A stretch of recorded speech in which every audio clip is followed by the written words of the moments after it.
कोल्हापूरमध्ये तरुणीवर प्राणघातक हल्ला करत दहशत माजवण्याचा प्रकार घडलाय। चाकू कोयते नाजवत दहशत माजवणाऱ्या 5 जणांना अटक झालेली आहे। कोल्हापूरमधील राजपूतवाडीजवळ निर्माण केली होती ही दहशत माजवणाऱ्या आरोपींना पोलिसांनी पोलिसी खाकी दाखवली।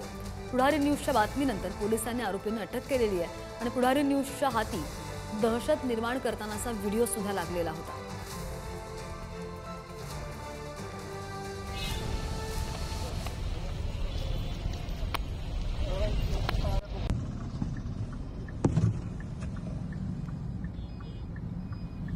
या संदर्भात आणखी माहिती कर आमचे प्रतिनिधी शेखर पाटील आपल्या सोबत आहेत। शेखर, आता हल्ला जो झालाय त्या तरुणीची प्रकृती सध्या कशी आहे आणि काय नेमकं कारण समोर आले हल्ल्यामागचं?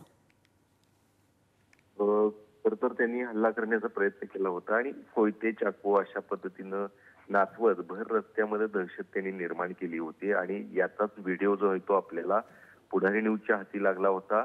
पुढारी न्यूजने या संदर्भात बातमी दाखवली आणि त्यानंतर ही कारवाई जी आहे ती पोलिसांनी तात्काळ केलेली आहे। जवळपास 5 जणांना या प्रकरणी अटक केलेली आहे। कोल्हापुरातल्या कोल्हापूर पन्हाळा हा एक व्यस्त असणारा रोड आहे।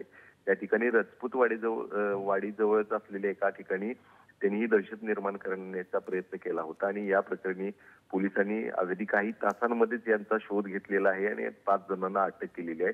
या सगळ्यांवरतीच आता चांगल्याच पद्धतीने कारवाई जी ती करणार असं पोलिसांनी सांगितले। त्यामुळे निश्चितच आहे अशा पद्धतीनं कुणीही चाकू कोयते एडके अशा पद्धतीच्या तलवारी घेऊन नाचत असतील, नंगानाच करत असेल तर त्यांना पोलिसी खाक्या दाखवल्याच जातील अशा पद्धतीचा इशारा सुद्धा पोलिसांनी दिलेला आहे। त्यामुळे निश्चितच आहे अशा पद्धतीचा प्रकार जो आहे तो यापुढे होणार नाही याची देखील दक्षता आता पोलीस चांगल्याच प्रकारे घेताना पाहायला मिळतात।